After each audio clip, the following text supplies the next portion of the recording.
Si la Sidra de Vaïgash relatait les retrouvailles des fils de Yaakov, la Haftara, quant à elle, la Haftara de Vaïgash, Vaïhi Devar Adonai Elai les morts, qui est d'ailleurs la même pour les Sfaradim et les Ashkenazim,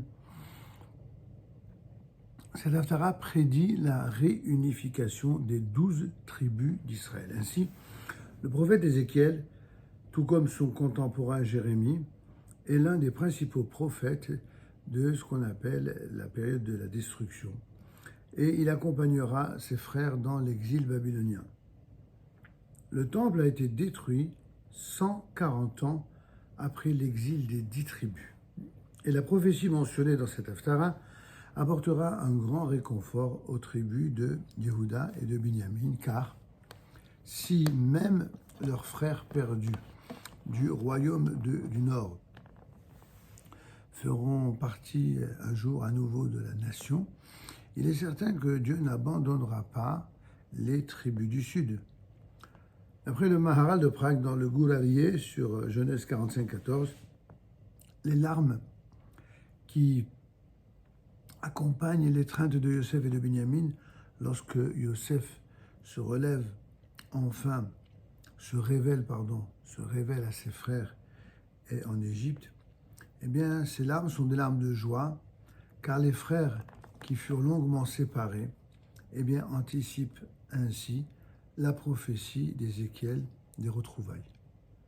Ainsi, Joseph est le père d'Éphraïm, qui se trouvera à la tête des 10 tribus, tandis que les descendants de Binyamin resteront fidèles à la dynastie de David.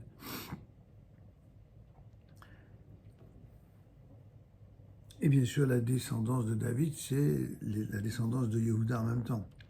Leur retrouvaille en Égypte préfigure donc les retrouvailles prophétisées par Yecheskel. La Haftara poursuit, en décrivant de façon précise le genre d'union qui sera celle des 12 tribus dans le futur, c'est-à-dire à la fin des temps. Cette prophétie n'évoque pas simplement une forme d'union politique, débarrassée des conflits et des rivalités. Vous savez, après une négociation qui font semblant de créer des accords qui ne seront pas respectés par la suite, et qui ont marqué en l'occurrence la période du premier temple, elle a décrit une époque où régnera un roi de la maison de David, un véritable serviteur de Dieu qui unira le peuple, qui même l'unifiera dans la fidélité à la Torah. L'idolâtrie disparaîtra et le temple sera reconstruit.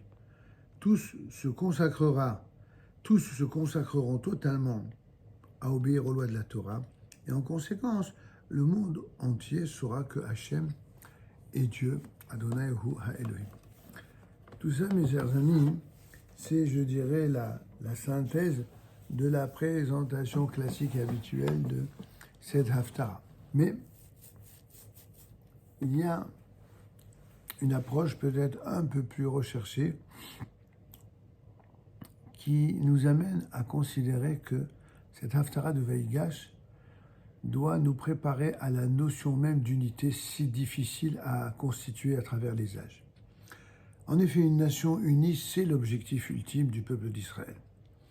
Nous sommes un peuple qui est amoureux de l'unité. Et nous, en vérité, nous abhorrons la discorde. Nous n'aimons pas la discorde. Malheureusement, nous savons que nous sommes parfois déchirés à l'intérieur et parfois même depuis bien longtemps.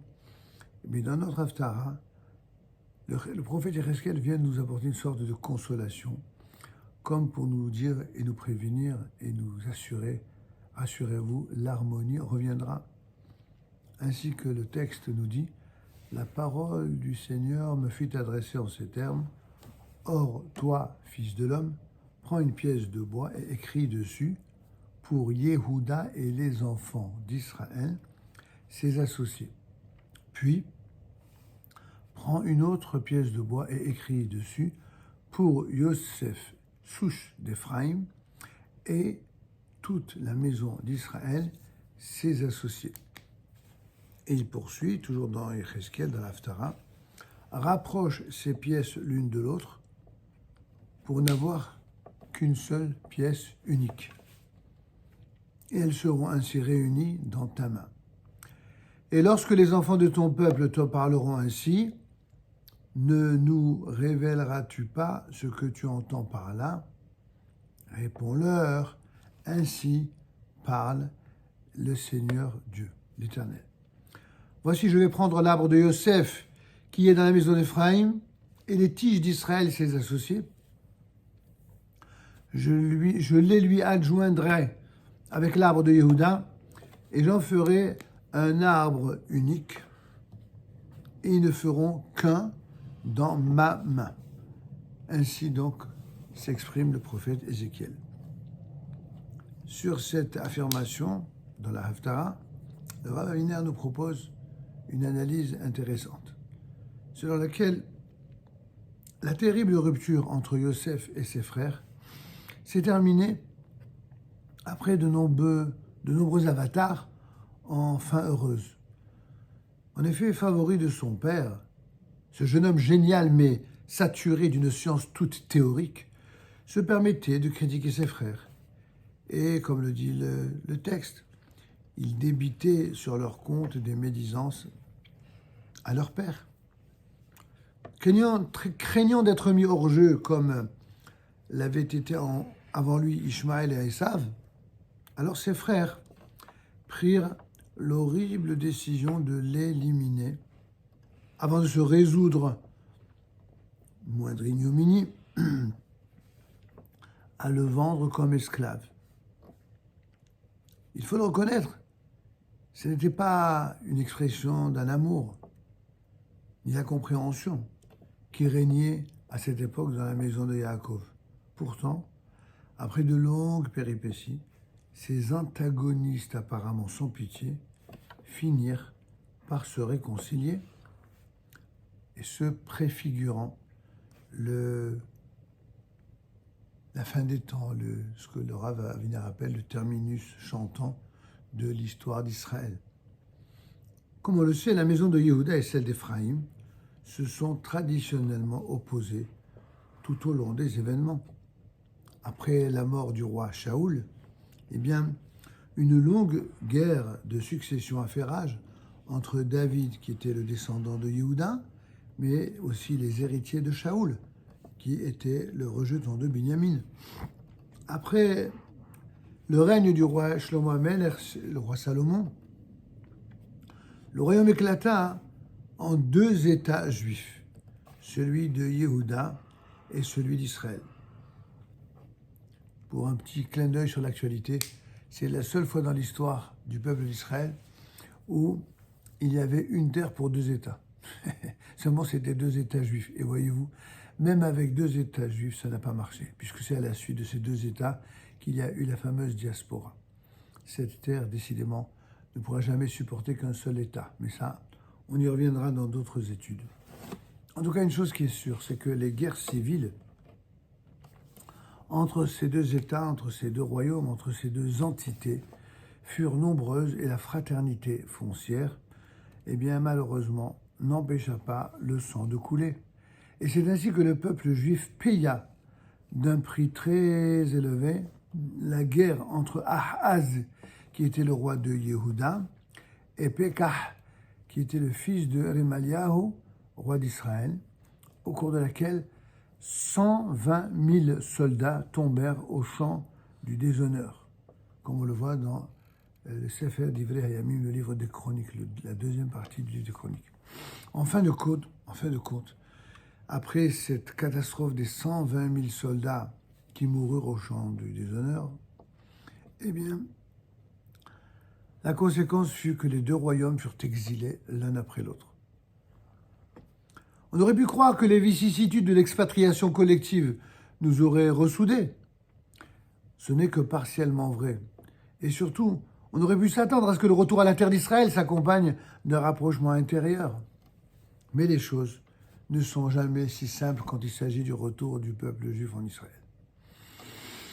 Une nouvelle querelle est apparue, opposant ce que d'aucuns appellent aujourd'hui les sionistes laïcs aux orthodoxes, ou pour reprendre la terminologie d'il y a 100 ans, le Yishuv Hadash les nouveaux habitants, immigrés récemment, au Yishuv Yashan, c'est-à-dire les vétérans, les plus anciens.